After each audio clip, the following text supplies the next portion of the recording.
राहुल गांधी की राजनीति का ओर छोड़ तो कभी नहीं था, ना ही उनकी बातों का सिर पैर नजर आया कभी। लेकिन 10 साल सत्ता से बाहर क्या रहना पड़ा, राहुल गांधी और कांग्रेस की पॉलिटिक्स का डेस्परेशन लेवल अब साफ साफ दिखने लगा है।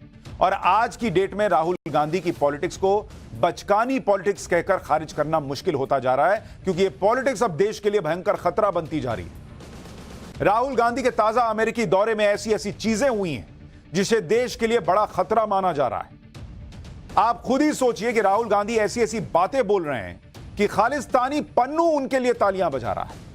खालिस्तानी पन्नू राहुल गांधी की तारीफ कर रहा है। राहुल गांधी ऐसे ऐसे लोगों से मिल रहे हैं कि उनके देश को तोड़ने वालों से मिलने मिलाने के गंभीर आरोप लग रहे हैं। उनके बयानों से जो बवाल मचा है सो अलग, और इसलिए उनकी इस राजनीति पर गृह मंत्री अमित शाह से लेकर मुख्यमंत्री योगी आदित्यनाथ तक फायर हैं।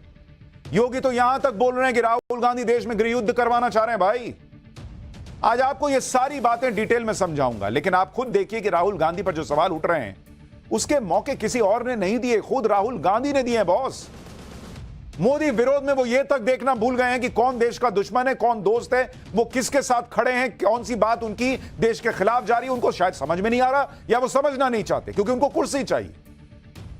आप खुद देखिए क्या हो रहा है भाई। वो अमेरिका जाते हैं तो भारत के दुश्मन चीन की ब्रांडिंग करने लगते हैं कि चीन ने तो बेरोजगारी खत्म कर दी, भारत नहीं कर पाया। चीन में बेरोजगारी खत्म हो गई है क्या? वो अमेरिका जाते हैं तो कह देते हैं कि चीन ने भारत की जमीन पर कब्जा कर लिया है और भारत इस कब्जे को छुड़ा नहीं पा रहा, जबकि चीन परेशान है कि भारत की सेना इस मजबूती से वहां पर डटी हुई है कि चीन परेशान हो रहा है कि भाई कब ये हटें और हम भी थोड़ी राहत की सांस लें।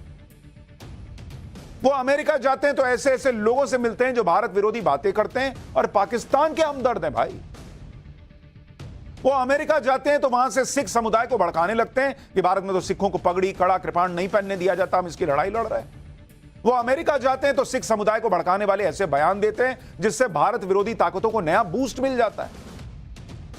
वो खालिस्तान की बातें फिर से करने लग जाते हैं। वो अमेरिका जाते हैं तो भारत की संवैधानिक संस्थाओं पर सवाल उठाने लगते हैं और यह नहीं देखते कि भारत की बदनामी हो रही है। वो अमेरिका जाते हैं तो वहां कहने लगते हैं कि जब सही समय आएगा कांग्रेस आरक्षण को खत्म कर देगी, जबकि भारत में कहते हैं कि मोदी आरक्षण खत्म कर देंगे।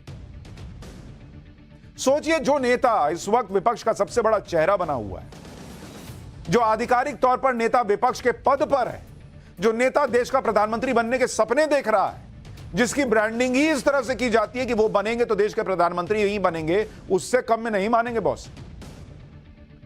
सोचिए, ऐसे नेता इस तरह की बातें विदेशी जमीन पर जाकर कर रहे हैं। जिस तरह की बातों से भारत विरोधी खुश हो रहे हैं, खालिस्तानी खुश हो रहे हैं, भारत के टुकड़े टुकड़े करने की सोच रखने वाले खुश हो रहे हैं। राहुल गांधी के बयान ऐसे लोगों के लिए बूस्टर डोज का काम कर रहे हैं। जैसे आप देखिए कि अमेरिका में मौजूद भारत विरोधी और खालिस्तानी आतंकी पन्नू राहुल गांधी का फैन हो गया। भाई, आतंकी पन्नू ने राहुल गांधी को बोल्ड बयान देने वाला नेता बता दिया। इतना बम हो गया वो राहुल गांधी के बयान से। राहुल गांधी ने जैसे ही यह दावा किया कि भारत में सिखों की धार्मिक आजादी खतरे में है, वैसे ही आतंकी पन्नू गदगद हो गया। भाई, ये तो उसका नैरेटिव वो सेट करने में और खुश हो गया कि भाई अब मैं बोलूंगा कि देखो राहुल गांधी भी तो कह रहा है कि सिखों को कड़ा पहनने मिले, उनको पगड़ी पहनने मिले, उनको गुरुद्वारा जाने मिले, इसके लिए लड़ाई लड़नी पड़ेगी।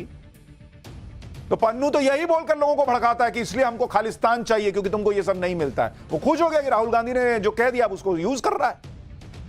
उसको ऐसा लगा कि जैसे राहुल गांधी ने उसके मन की मुराद पूरी कर दी हो। पन्नू ने कहा कि राहुल गांधी का बयान उनके सिख फॉर जस्टिस संगठन की अलग खालिस्तान देश की मांग को जस्टिफाई करता है। यानी आप सोचिए कि राहुल के बयान के आधार पर एक आतंकी भारत को तोड़ने की अपने एजेंडे को सही ठहराने लगता है। इस तरह का बयान राहुल गांधी दे रहे हैं। और आज तक जिन लोगों को यह लगता भी होगा कि नहीं नहीं ये तो आतंकी है पन्नू, ये खालिस्तानी है पन्नू, इसकी बात को क्यों माने, अब वो राहुल गांधी के बयान का सहारा लेकर भड़काएगा लोगों को। ये राहुल गांधी को समझ में नहीं आ रहा है, और नहीं समझ में आ रहा तो मत बोलिए भाई। अब अगर भारत विरोधी कोई आतंकी राहुल गांधी की तारीफ करेगा तो सवाल तो उठेंगे ना। इसलिए इस तारीफ पर राहुल गांधी फंस गए, नया विवाद खड़ा हो गया। दूसरी तरफ अमेरिका में भारत के खिलाफ बोलने वाले कुछ और लोगों का भी, जिन्हें राहुल गांधी ने खुश होने का मौका दे दिया। राहुल गांधी ने कुछ अमेरिकी सांसदों से मुलाकात की। इसमें अमेरिकी सांसद इल्हान उमर भी नजर आ रही है। जो कश्मीर और खालिस्तान के मुद्दे पर भारत विरोधी स्टैंड रखती हैं। मतलब बयान से पन्नू खुश हो रहा है, मुलाकात ऐसे लोगों से हो रही है जो भारत के खिलाफ बोलते हैं, और उसके बाद सवाल पूछिए तो कांग्रेस पार्टी को बुरा लगता है। अब आप देखिए कि जो लोग राहुल गांधी की बातों से खुश हो रहे हैं, उनमें एक का एजेंडा पंजाब में खालिस्तान अलगाववाद का है, एक का एजेंडा कश्मीर को लेकर है, और दोनों भारत के लिए बहुत ही गंभीर मामले हैं। लेकिन राहुल गांधी अमेरिका जाकर एक झटके में ऐसे लोगों को मजबूत करके आते हैं जो लोग भारत को चैलेंज करते हैं। इसलिए राहुल गांधी को ऐसे मामलों में सोच समझकर बोलना चाहिए था, और उन्हें यह पता होना चाहिए कि वो जिससे मिल रहे हैं उनका एजेंडा क्या है। राहुल गांधी को यह पता होना चाहिए था कि उनके किस बयान का भारत विरोधी ताकतें कैसे इस्तेमाल कर सकती। अगर राहुल गांधी विदेश जाकर मुस्लिम और सिखों की प्रताड़ना का माहौल बनाएंगे तो वो जाने अनजाने में उन लोगों की मदद करेंगे जो अल्पसंख्यक युवकों को रेडिकलाइज करना चाहते हैं। ऐसे लोग राहुल गांधी के बयान दिखा दिखाकर अपनी बात को दुनिया भर में सही साबित करने की कोशिश करते हैं और समर्थन हासिल करते हैं। खालिस्तानी पन्नू ने यही किया। जब राहुल गांधी ने सिख समुदाय के प्रताड़ित होने की बात कही तो पन्नू ने तुरंत कह दिया कि वो जो कहता था सही साबित हो गया। साथ ही राहुल गांधी इस तरह के बयानों से भारत की सुरक्षा एजेंसीज के लिए नई मुसीबत खड़ी कर रहे हैं, क्योंकि हमारी एजेंसियां सालों से उन कट्टरपंथी ताकतों के खिलाफ लड़ रही हैं जो भारत में अल्पसंख्यक युवाओं को भड़काने में लगी। आप कश्मीर और पंजाब का उदाहरण देख लीजिए। कश्मीर में पाकिस्तान मुस्लिम प्रताड़ना का बहाना बनाकर अपना एजेंडा चलाता है। पंजाब में वो पर्दे के पीछे खालिस्तानी ताकतों को सपोर्ट करता है। कश्मीर और पंजाब दोनों ही बॉर्डर स्टेट हैं, जहां राष्ट्रीय सुरक्षा के लिए चुनौती अलग लेवल की होती है। इसलिए शायद अब मोदी सरकार के मंत्री राहुल गांधी के खिलाफ सख्त स्टैंड लेने की बात कर रहे हैं। गिरिराज सिंह तो राहुल गांधी की सदस्यता तक छीनने की बात कर रहे हैं। एक बार गिरिराज सिंह को सुनिए, फिर आपको बताऊंगा कैसे योगी से लेकर शाह तक, अमित शाह तक राहुल गांधी पर आज फुल फायर थे भाई। लेकिन पहले गिरिराज सिंह को सुनिए। राहुल गांधी जब देश में होते तो भी देश विरोधी ताकतों के साथ, चाहे वो उमर खालिद हो, अमेरिका में जाएं तो इल्हास उमर हो, राहुल गांधी देश को गाली भी देते हैं, प्रधानमंत्री को भी गाली देते, देश के लोकतंत्र को भी गाली देते। और मेरा मानना है कि अब समय आ गया है, इन पर कार्रवाई होनी चाहिए, इनकी सदस्यता समाप्त कर देनी चाहिए। राहुल गांधी ने सिखों को लेकर जो बात कही थी कि उन्हें गुरुद्वारे जाने से, पगड़ी पहनने से, कड़ा पहनने से ना रोका जाए, इसकी लड़ाई लड़ रहे हैं वो। ये लड़ाई किससे लड़ रहे हैं, कहां रोका जा रहा है? ये सरासर झूठ और भड़काने वाली बात नहीं है, क्योंकि कोई ये कह नहीं सकता कि भारत में ऐसा हो रहा है। आज की डेट में टॉप पोस्ट पर सिख बैठे हैं, खुद केंद्रीय कैबिनेट में सिख मंत्री हैं, स्पोर्ट्स में कई कैप्टन सिख हैं, कई सेलिब्रिटी सिख हैं, राजनीति हो या फिर एंटरटेनमेंट हो, हर जगह पर सिख समुदाय के लोग हैं। देश के विकास में उनका बड़ा योगदान है। लेकिन अगर विदेश जाकर कोई ये झूठ फैलाएगा कि सिख भारत में प्रताड़ित हैं, तो ये फिर बात उन खालिस्तानियों को ही मजबूत करेगी जो खालिस्तानी इस तरह का झूठ फैलाकर भारत के खिलाफ एजेंडा चलाते हैं। इसलिए राहुल गांधी ने सिखों को लेकर अमेरिका में जो कहा, उसके खिलाफ जबरदस्त गुस्सा है। आज राहुल गांधी के खिलाफ दिल्ली में प्रदर्शन हुआ है भाई, वहां पर राहुल गांधी के खिलाफ नारेबाजी हुई है। एक रिपोर्ट देखिए कि आज कैसे राहुल गांधी के खिलाफ माहौल बना हुआ था। उसके बाद बताऊंगा कि क्या राहुल गांधी गलती से ऐसे विवादित बयान दे रहे हैं या ये उनकी सोची समझी प्लानिंग है, और क्यों आज अमित शाह भयानक भड़क गए। अमेरिका दौरे के दौरान लोकसभा में नेता विपक्ष राहुल गांधी के द्वारा सिखों को लेकर दिए गए बयान के खिलाफ इस वक्त जो है 10 जनपद के बाहर प्रदर्शन चला। और आप देखें तो यहाँ पर दिल्ली बीजेपी के तमाम नेता और तमाम जो सिख जो है वो यहाँ पर मौजूद हैं। और आप देखें कि किस तरीके से राहुल गांधी के बयान के खिलाफ यहाँ पर इस वक्त लेटकर प्रदर्शन किया जा रहा है। ये बीजेपी के नेता जो हैं, जो कि इससे पहले उत्तरी दिल्ली नगर निगम के मेयर भी रह चुके हैं। इसके अलावा तमाम जो यहाँ पर अगर आप दिखाएं तो तमाम जो नेता हैं वो इस वक्त मौजूद हैं, और लगातार राहुल गांधी के बयान पर माफी मांगने की मांग जो है वो की जा रही है। और ये तस्वीरें इस वक्त जो है आप देख रहे हैं, राहुल गांधी हाय हाय के नारे इस वक्त आपको तस्वीरों में फिलहाल नजर आ रहे होंगे। इसके अलावा हम आपको तस्वीर दिखाते हैं। दूसरी तरफ आप देखिए यहाँ पर और भी जो तमाम सिख महिलाएं हैं वो इस वक्त जो है वो प्रदर्शन करते हुए नजर आ रही है। और आप देखिए राहुल गांधी हाय हाय के नारे लगातार जो है। बात सिर्फ विदेशी दौरों पर राहुल गांधी के बयानों की नहीं है, बल्कि उनकी मुलाकातों को लेकर भी गंभीर प्रश्न खड़े होते रहे और इस अमेरिकी दौरे में भी हो रहे हैं। कई बार तो ऐसा लगने लगता है कि जैसे सब कुछ स्क्रिप्टेड है, वरना कोई वजह नहीं कि हर बार राहुल गांधी विदेश यात्रा पर ऐसे लोगों से मिलते हैं जिनका बैकग्राउंड या जिनका स्टैंड भारत विरोधी निकलता है। अमेरिका में राहुल गांधी ने कुछ सांसदों से मुलाकात की। अब इसे संयोग मानिए, प्रयोग कहिए, इस मीटिंग में वो सांसद भी मौजूद थी जो अपने एंटी इंडिया स्टैंड के लिए जानी जाती है। राहुल गांधी ने अमेरिकी सांसद इल्हान उमर से मुलाकात की, जिस पर बड़ा विवाद खड़ा हो रहा है। राहुल गांधी कैसे मिल सकते हैं ऐसी महिला से, ऐसी सांसद से? लेकिन कांग्रेस पार्टी इसको इतना हल्के में ले रही है कि कांग्रेस प्रवक्ता पवन खेड़ा अपनी गलती मानने की बजाय उल्टे सरकार को घेर रहे हैं। एक बार सुनिए पवन खेड़ा को, फिर आपको राहुल गांधी से मुलाकात करने वाली इस अमेरिकी सांसद की वो तस्वीर दिखाऊंगा जो आपको हैरान कर देगी। मुझे बताइए, किसने देश को तोड़ने की बात की? वहां सांसदों के एक समूह से अगर वो मिल रहे हैं तो इन्हें आपत्ति है? अरे वो वहां की कांग्रेस वुमन है, उसमें इन्हें क्या आपत्ति है? और अगर ज्यादा ही आपत्ति है तो इनको कहिए कि जरा चिट्ठी लिखें स्टेट डिपार्टमेंट को और कहें कि इल्हान उमर के खिलाफ एक्शन लिया जाए। आप किस किस से मिलते हैं विदेश में? हम सार्वजनिक चाहते हैं उस लिस्ट को। जब तक हम हैं, आरक्षण को कोई हटा नहीं सकता। बीजेपी और आरएसएस तो खत्म हो जाएंगे, आरक्षण नहीं खत्म होगा। राहुल गांधी किसी से भी मिल सकते हैं, चाहे उसका स्टैंड भारत को लेकर कुछ भी हो। क्यों, क्या मजबूरी है भाई? आपको क्यों मिलना था इल्हान उमर से? नहीं मिलते तो क्या हो जाता? अमेरिका की जिस महिला सांसद के बारे में कांग्रेस कह रही है कि उसने अगर राहुल गांधी से मुलाकात कर ली तो क्या बड़ी बात हो गई, उस महिला सांसद की हिस्ट्री है कि जो पीओके भारत का हिस्सा है, उस पीओके में जाकर पाकिस्तान के एजेंडे को मजबूत करती है महिला। अमेरिका की यह महिला सांसद इल्हान उमर अप्रैल 2022 में पाकिस्तान गई थी और वहां पर पाकिस्तान के नेताओं से मिली और फिर पीओके पहुंच गई। इल्हान उमर ने पीओके जाकर यह भरोसा दिया था कि वो बाइडेन प्रशासन के सामने कश्मीर का मुद्दा उठाएंगी और यह उस दौरे की तस्वीर है। भारत ने इसका कड़ा विरोध किया था कि कैसे अमेरिका की एक सांसद पीओके में पाकिस्तान का इंटरनेशनल एजेंडा चलाने पहुंच गई भाई। यानी भारत इस सांसद का विरोध कर रहा है, राहुल गांधी इसके साथ फोटो खिंचा रहे, तो इसका मन नहीं बढ़ेगा कि भाई ये आदमी तो मेरे साथ है। और कांग्रेस कह रही है कि नहीं, क्या हो गया, मिल लिए तो क्या हो गया? अरे मिल लिए तो ये हो गया कि आपने उसका मन बढ़ा दिया, उसको एजेंडा चलाने का मौका दे दिया कि भारत की सरकार गलत बोलती है, देखिए भारत का नेता प्रतिपक्ष तो मेरे साथ फोटो खिंचा रहा है, इसको कोई दिक्कत नहीं है। भारत के विरोध के बाद अमेरिकी सरकार को इस पर सफाई तक देनी पड़ी थी और राहुल गांधी इसके साथ फोटो खिंचा रहे हैं। और सिर्फ यही बात नहीं है, इल्हान उमर तो एक बार नहीं, बार बार भारत के खिलाफ जहर उगलती रही है। भारत में सीए एनआरसी की बात होती है तो इल्हान उमर भारत के खिलाफ एजेंडा चलाने लगती है, भारत के खिलाफ उस एजेंडे को आगे बढ़ाती हैं जिसमें मुसलमानों, अल्पसंख्यकों को पीड़ित बताया जाता है। भारत में धार्मिक आजादी न होने का आरोप लगाकर निंदा प्रस्ताव वो अमेरिकी संसद में लेकर आ जाती हैं। प्रधानमंत्री नरेंद्र मोदी अमेरिका जाते हैं, वहां की संसद में भाषण देते हैं तो उनके भाषण का बहिष्कार करती हैं। कश्मीर में पाकिस्तान के एजेंडे की तरफदारी करती हैं, कश्मीर में 370 हटाने का खुलकर विरोध करती हैं। और ऐसी सांसद से राहुल गांधी के मिलने की क्या मजबूरी है, यह सबसे बड़ा सवाल है। इल्हान उमर जैसे भारत विरोधियों को इस बात से भी दिक्कत है कि भारत में सनातन की बात क्यों हो रही है, भारत में हिंदुओं की बात क्यों हो रही है।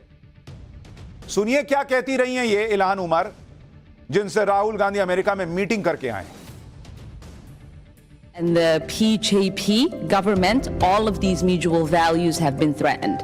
And I think we have to understand the situation is in Kashmir as part of an overall Hindu nationalism project of the PJP. Why has the Biden administration been so reluctant to criticize Modi's government on human rights? जब भी राहुल गांधी विदेश में किसी ऐसे व्यक्ति से मिलते हैं जिसका भारत विरोधी स्टैंड होता है, तो राहुल गांधी के सपोर्ट में यह बात कही जाती है कि वो तो सांसद हैं, हजारों लोगों से मिलते हैं, उन्हें क्या पता कि किसका क्या बैकग्राउंड। लेकिन राहुल गांधी के समर्थक इतनी हल्की सफाई देकर बच नहीं सकते, क्योंकि यह बात समझना मुश्किल नहीं है कि अगर राहुल गांधी सिख प्रताड़ना की बात करेंगे तो इसका फायदा किसे मिलेगा अपना एजेंडा आगे बढ़ाने में। यह जानना भी मुश्किल नहीं है कि जिस अमेरिकी सांसद के साथ राहुल फोटो लेते हैं उसका टॉप एजेंडा कश्मीर को लेकर है और उसमें वो पाकिस्तान के साथ है, भारत के साथ नहीं है। इसलिए एक सवाल यह भी उठ रहा है कि क्या राहुल गांधी के इन बयानों का कनेक्शन कहीं कश्मीर और हरियाणा चुनावों से तो नहीं है?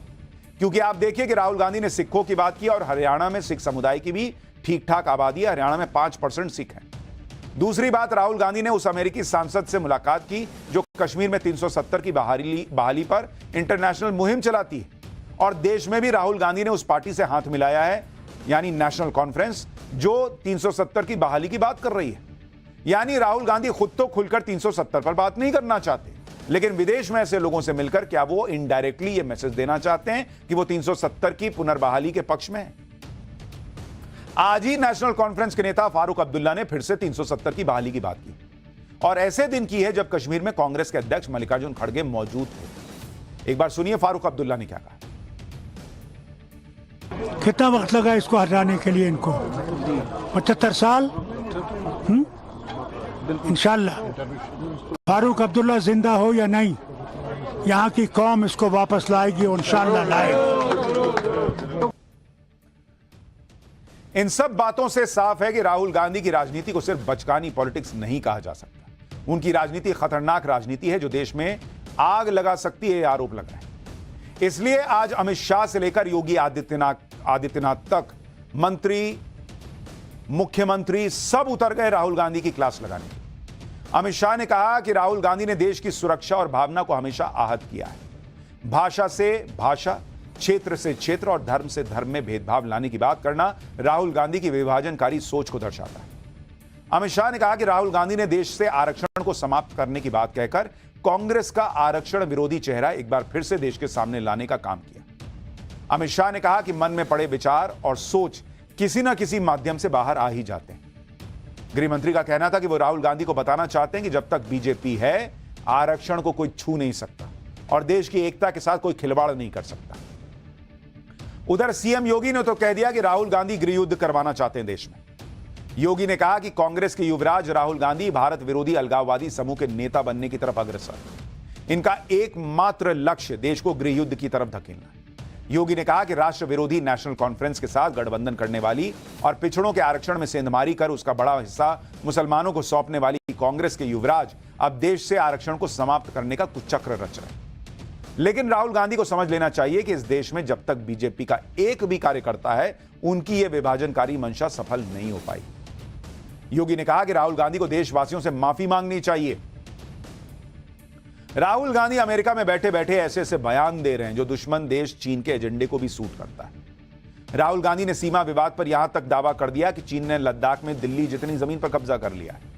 लेकिन रक्षा मंत्री राजनाथ सिंह ने राहुल गांधी के दावे को काउंटर किया।